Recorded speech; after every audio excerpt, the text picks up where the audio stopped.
Good evening. My name is Lenore Lamb, Public Information Officer for the Blue Fire. Tonight we are having a community meeting for the Blue Fire, which was originally planned to be in person. However, due to the evacuations, we've decided to have them online.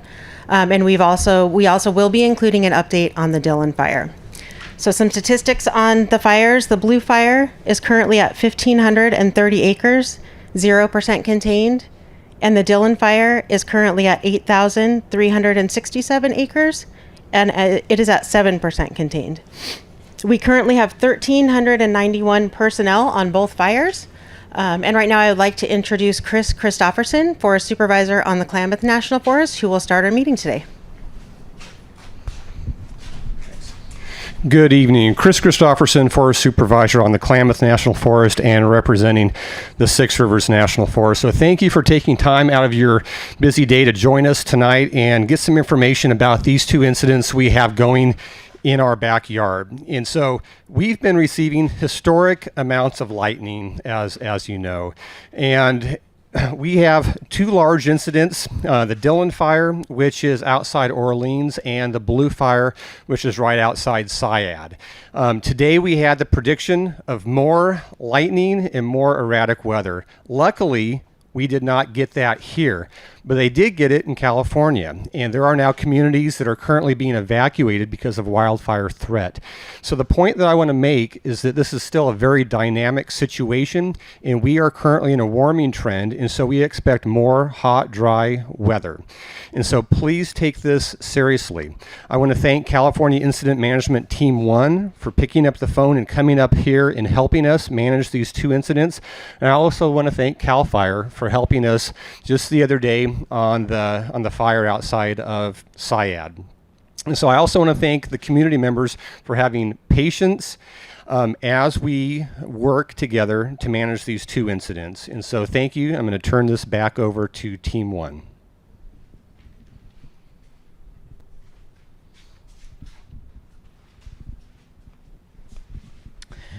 Hey, good evening, everyone. James White, Incident Meteorologist. My job here is to provide localized weather information to help firefighting planning, to help ensure safety, and all that kind of stuff. And let's talk a little bit about the weather we had today. We did have a red flag warning issued today for both fires from two different National Weather Service offices, and that had been issued for very hot, dry, and unstable conditions.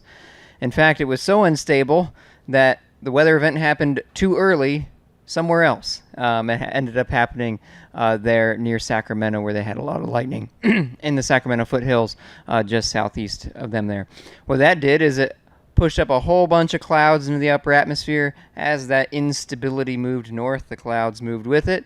And as the instability moved over us, it just kind of shut off all the warming, blocked the sun, kept things a little bit cooler, more moist than we expected, and it prevented a lot of mixing. So that was really great news for these incidents. That said, as we've gotten some sunlight finally on the fields today, that instability, that ability to mix the smoke out, the ability to interact with the whole atmosphere has remained. So even with just a few hours of sunlight here, we have been watching some activity on the fires. We've been able to see on radar two columns coming off the blue, one off the north and the south side. They're not super big, but they're there, indicative of some of the potential that was there.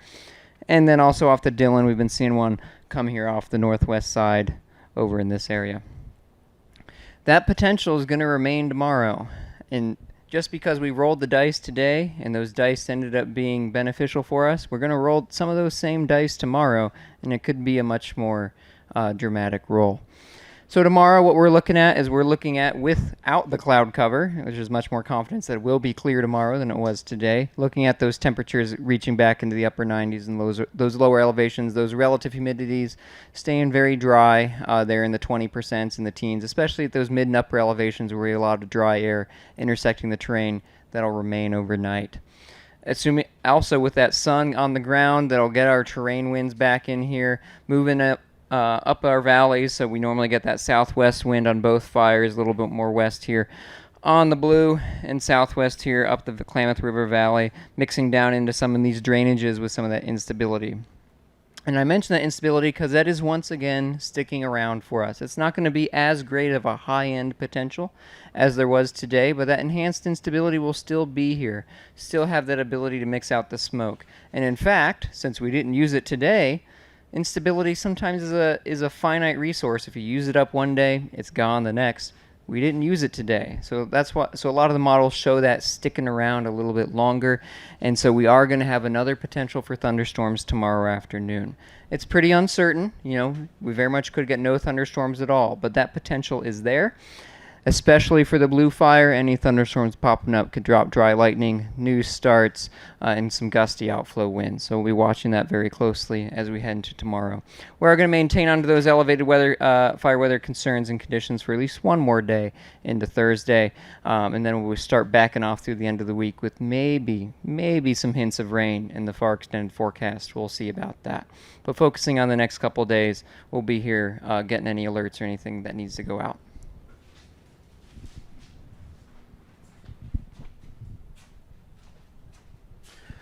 Good evening. My name is Stuart Turner. I'm the fire behavior analyst for the team. As the fire behavior analyst, what I do is I predict what the fire is going to do, where it's going to go, and how fast it's going to get there. And I'm looking at three things out there. I'm looking at the topography, the hills, the mountains, the canyons, the rivers, those type of things. I'm looking at the fuels. The fuels I'm really concerned about are the fine dead fuels. These are the small twigs, less than a quarter-inch in diameter. The blades of grass, the pine needles, the leaves out there. That's what these large fires carry on through the landscape, are those fine dead fuels. And I'm also looking at the weather, and that's why we bring a meteorologist on staff so they can predict what the weather's going to do for us and give us a very good, accurate forecast of what's going to happen in the next 24 hours or so. And the weather's been the driving factor. Today it really didn't materialize as predicted, but it did still move the fire around a bit today. Tomorrow we're going to get back into the fire weather business, and we're going to see that fire weather come back in, the fire behavior will increase, and the fire is going to start to move around again. So let's take a look where I think things are going to go. We'll start over here on the Dillon fire. As we look at the Dillon fire, I don't think we're going to see a whole lot of problems on the east side. That's been pretty secure, and I don't think that's going to go anywhere. However, we still have the possibility of spotting. Spotting is when a tree catches on fire and throws embers out. The wind catches those, and they loft down range and get into new fuels across lines and start new fires. So we could still have that possibility over here, but it's greatly lessened because of the work the crews have done. As we come around the south end, that fire has reached the bottom of the drainage. It's squarely in the drainage bottom, and now it's starting to find a way up, and it wants to make a slope reversal, burn up the other slope, going upslope with the hill there. So that's going to continue to move through there. On the west side is where we're going to see the most activity. In fact, we're seeing that activity take place right now as we speak. The fire is backing down into Cedar Creek and moving into fresh fuel, so we're seeing a small column coming off the northwest corner of that fire, and that's just going to continue to follow along Dillon Creek there and off to the west. As we come across the north end of the fire, I don't think we're going to see that cross into Dillon Creek because the north of Dillon Creek here is an old burn scar. The fuels are such that it doesn't really carry the fire. Although the fire gets in it, it doesn't expand greatly because of those poor fuels. And I think that's just going to continue. And that brings us around to the northeast corner where we have the Dillon spot from a few days ago. The crews have been there working very hard to keep that in check and in place. And I think they'll be very successful. However, we still have the possibility of spotting coming out of that, getting across their line into fresh green fuels, and then the fire will want to move off to the north and east through there. Now let's take a look at the blue fire and see what I think is going to happen there. The blue's an interesting fire. Let's start down here in Barkshanty Creek.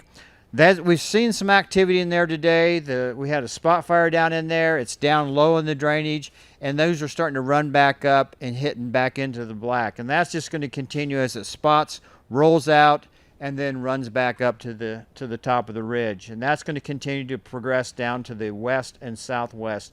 Same thing in No Name and Salt Creek. That westward movement will continue as we get rollouts. And rollouts are very simple. They're like a pine cone that's on fire, and then it rolls down the hill a bit and catches the new fuels on fire and comes back up. And they can be pine cones, they can be logs, all kinds of things are rollouts. As we come around the north end, that's the end that we're most concerned about because that points right up to Townside Valley up there. And that's going to continue to grow. Today we'll probably do 1/10 to 2/10 of a mile in growth as it backs down that slope. What happens is at night we start getting these down slopes as the sun sets, the wind shifts around and pushes down slope, and that tends to drag the fire down with it. So we'll move down slope for a few hours tonight, and then it will park itself. But tomorrow, once that sun comes up and that inversion lifts, then that fire will start moving again. I think it will just make another northward movement up there. And then as we come to the east side, that's still backing down into Walker Creek and East Walker Creek. And that's going to continue with rollout, spotting, and just general fire direction movement. And I'll be hanging around if you have any more questions about fire behavior. Thank you.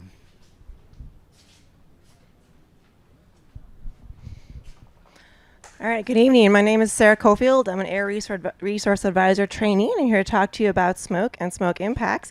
That same cloud cover today that was great news for the fire unfortunately meant that our smoke stuck around for far longer than we had hoped to see and what we expected. And so we continue to see smoke even now, especially on areas Happy Camp and south, where we even see smoke going as far south as Hoopa, where they are currently sitting with some unhealthy air quality moving into the area. As we go north from Hoopa, we're seeing very unhealthy conditions still remaining in Orleans and Somme. And here in Happy Valley, we have unhealthy air quality. And that's going to possibly be the story for quite a bit of this evening. There's a chance we're going to see some of the smoke stick around more than we have the last several days, where instead of having that nice clearing that we've had a lot of evenings, we may see some smoke lingering overnight and then more smoke again in the morning, especially in those areas. As you look at areas that are impacted by the blue fire, we do expect to see some smoke along the 96 corridor. So folks in Hamburg and as far east as Klamath Falls, Klamath River may see smoke tonight as well. And then potentially as far east as Wairika. Now, the good news is we did see some decent clearing east of the blue fire in the Quartz Valley and Etna areas, where they did see some improvement to moderate. They may see some smoke come back tonight, but then there's a good chance for clearing tomorrow. And that's what we're looking for tomorrow with those clear skies and still good instability, is some lifting of that smoke that we didn't see today. There's a decent chance we're going to see that tomorrow. So as we're seeing this continued smoke impacts, it's a good idea if you're able to take what measures you can to reduce your exposure. That's going to be things like staying inside with the doors and windows closed, as long as it's not too hot inside your home, and taking measures to clean that indoor air, either with a portable air cleaner with a good HVAC filter in your HVAC system, or by making your own air cleaner with a box fan and a furnace filter. There's advice for all of these things at airnow.gov/wildfires, just advice on how to reduce your exposure to these continued smoke impacts that are going to be sticking around for a while as these fires continue to burn. And always stay alert to changing conditions. Wildfire smoke conditions can change rapidly and vary a lot from place to place, but you can find the current air quality at fire.airnow.gov, and that will also be a place you can find our outlooks we publish every morning, so you can find out really more recent information you may be looking for at fire.airnow.gov, as well as our outlooks. Thank you.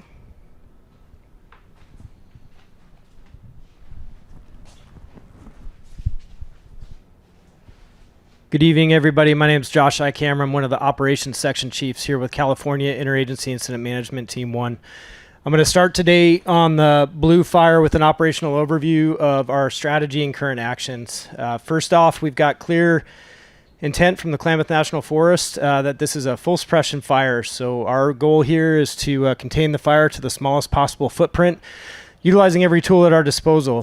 Where we can't do that, we will contain the fire to the smallest indirect footprint, utilizing a confine and contain strategy. So a couple things today on the fire. Our main efforts have been associated with structure protection in the Sayad Valley. We have to date evaluated about 250 homes and provided protection directly for 40 of them. Coming directly into the fire, we are continuing to evaluate opportunities to go direct, primarily looking along the Walker Ridge area between the north end working down to the south. Challenges in there include steep, arduous terrain and a heavy snag load. Moving over to the east end of the fire, we have resources down here direct along Walker Creek, working to hold that line in Walker Creek as direct as they can. Additionally to that, we have resources working on what we call alternative lines to our direct strategy. And there we are working in the Grider Creek area, the Grider Ridge area, doing dozer line construction and prepping with mastication. And then we're also working on the Syad Ridge area, doing the same thing, working on dozer line, mastication, and prepping these ridges if our primary plan does not work out. Again, critical values at risk are the homes, and that is our top priority today. Couple summary statistics for the group is we've constructed to date about 5 miles of hand line. We've constructed about 10 miles of dozer line. We've completed about 4 miles of mastication. Again, we've protected 40 homes that are immediately threatened by the fire. And we have a large group of folks evaluating an additional 250 that we are aware in the area. We have resources in Grider Creek Road, Walker Creek Road, Syad Creek, and Ladd Creek Road. And I'll be available after this if you have any questions or concerns. Thank you. Oh, sorry, coming back. Just a quick update on the Dillon fire as well. My apologies. For the Dillon fire, again, same thing here. We've got a strategy of full suppression. So we're going direct where we can. Where we can't go direct, we're going indirect, working on containing the fire to the smallest possible footprint.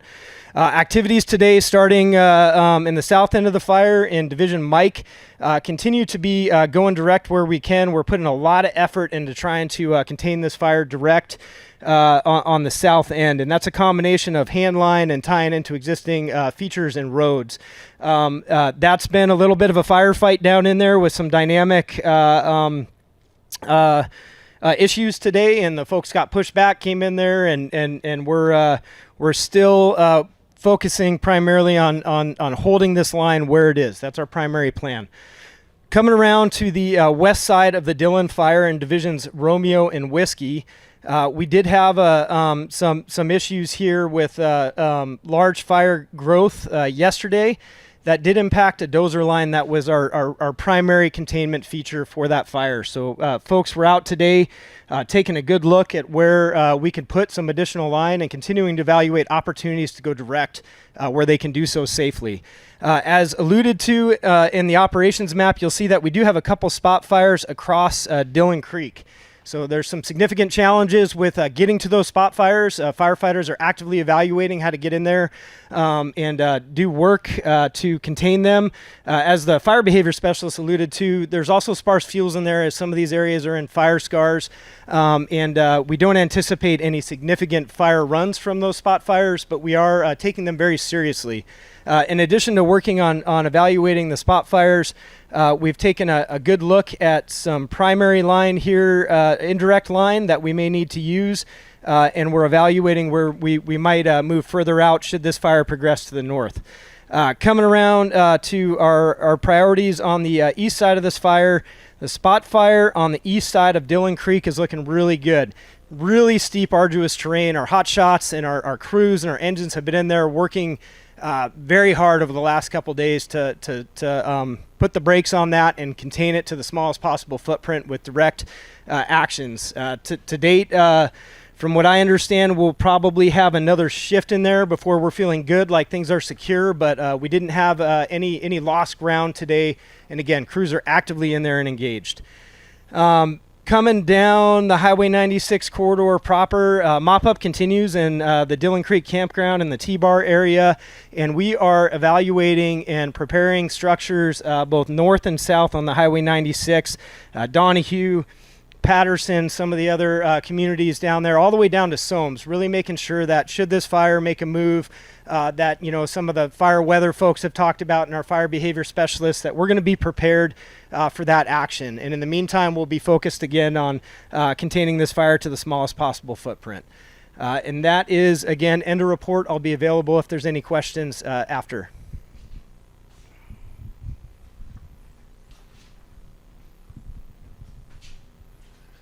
Good evening. My name is Jerry McGowan, one of the incident commanders for the California Team 1. As it was said earlier, one of the things that I'd like to emphasize is when we're talking about this fire, one of our most concerns is up there at Syad and all this proper area here and making sure that we're having that in protection. And that's our first and foremost, is life and property. So that's the number one, as some of the people that were here probably seen. There's been tanks put up, fast tanks, there's been hose, there's been dozer operations going on along the foothills of this right there at the Syad, and there's a presence of the engines out there and all that have been working out their heart. But there's also the in addition that we're taking a look, as the operations was talking about, is going direct both on the Walker side and going up towards Blue Mountain. So a lot of effort has been there. I appreciate the attendance online here. The other thing I appreciate is that we will give you as much information, social media.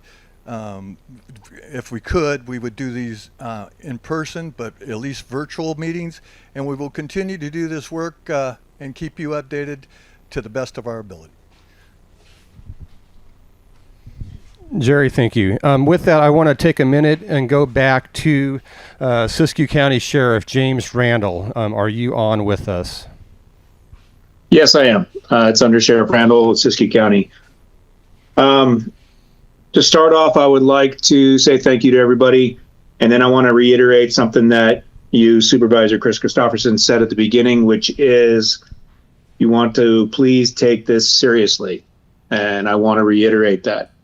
With that in mind, we have kept Highway 96 open, even though those zones are in an order, but that is with the understanding that it could be closed at a moment's notice depending on fire behavior and what kicks off with the weather.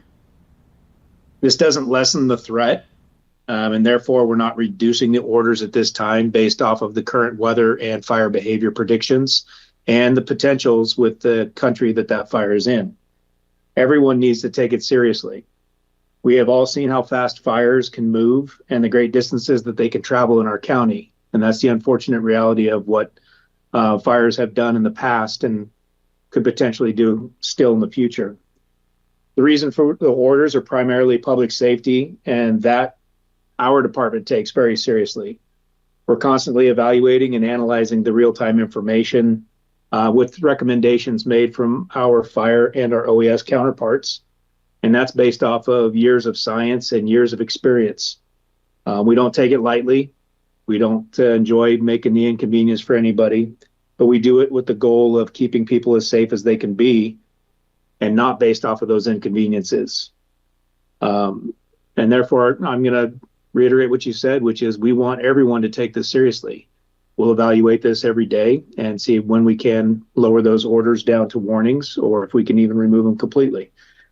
But until this weather passes and the fire gets a little bit better hold on this, I think we're going to be playing it safe for right now. And that's what I have for right now, unless anyone has any questions.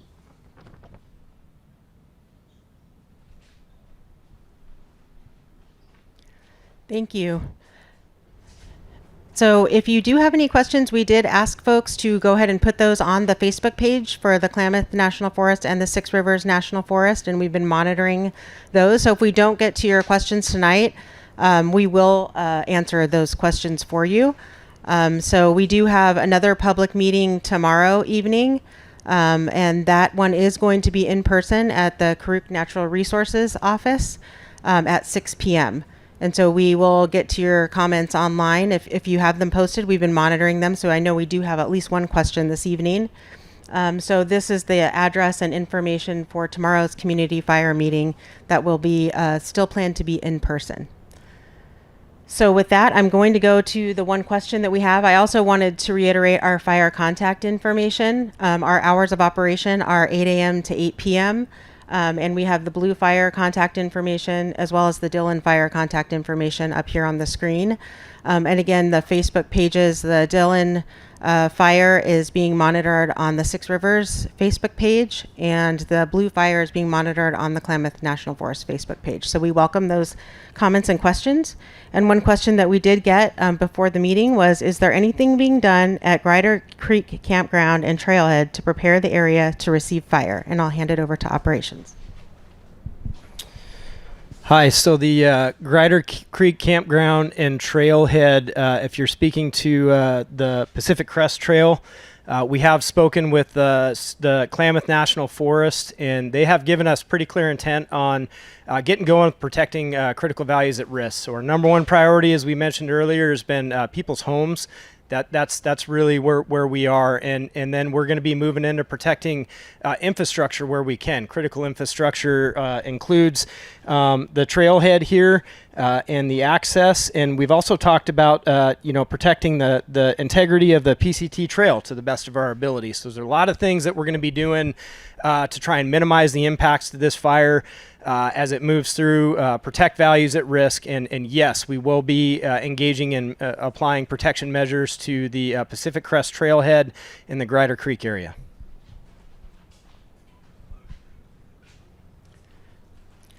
Thank you. And we did receive one additional question online, and that is who decides to close 96? And so I'll turn that over to the sheriff.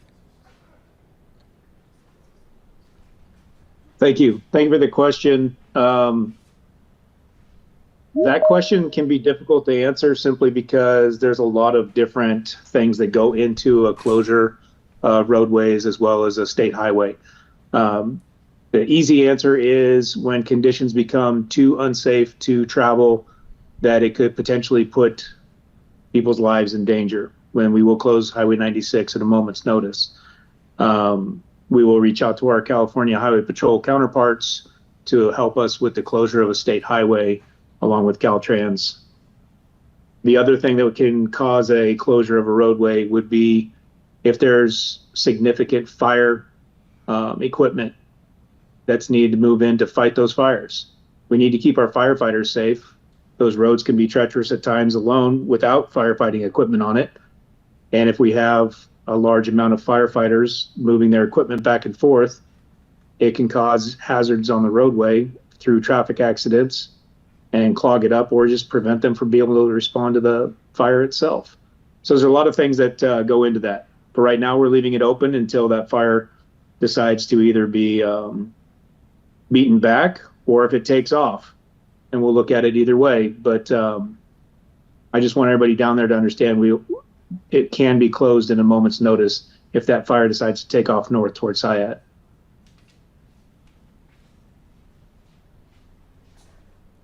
Great, thank you for that. So or do we have any more questions? Okay, we will pause just for a second to see if we have another question coming in.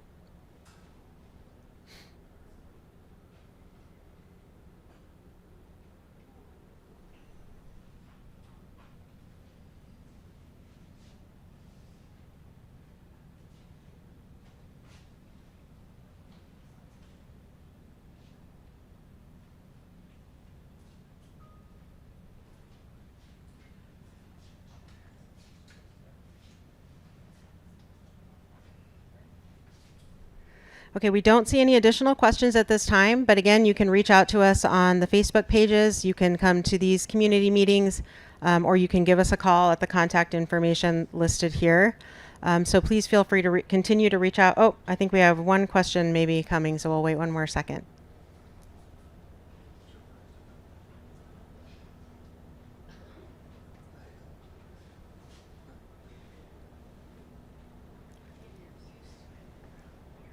It's about the Horse Creek sign.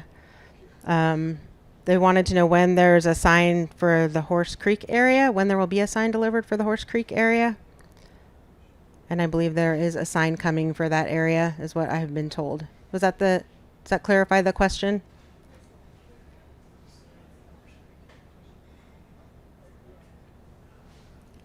Okay, it says Horse Creek is significantly far, so why are we in an evacuation warning? So, in the Horse Creek area. So I'll turn that back over to the sheriff.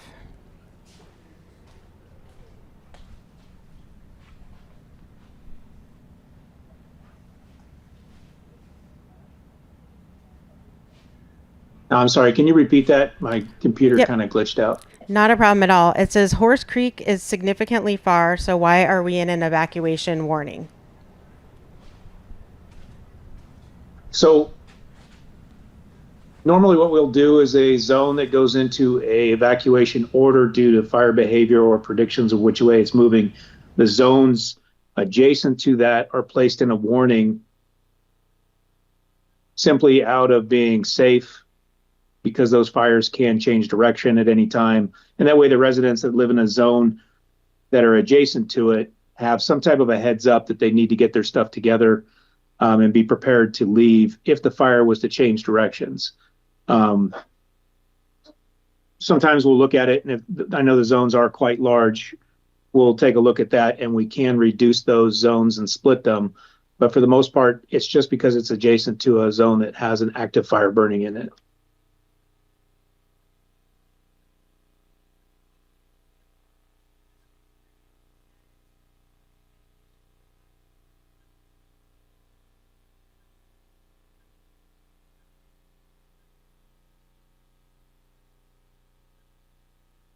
I'm not sure if that question was for me.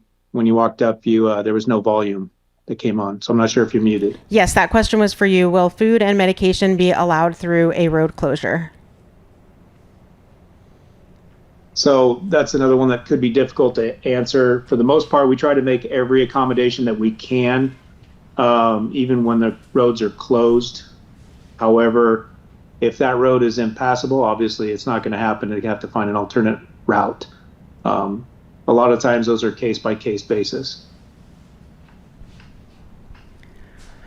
Thank you. And that concludes the questions that we had submitted for this evening. Again, please feel free to continue submitting those, and we will make sure to get back to you with the most up-to-date information. Appreciate everyone's attendance this evening, and look forward to seeing folks tomorrow at the Karuk DNR building. So thank you for your time.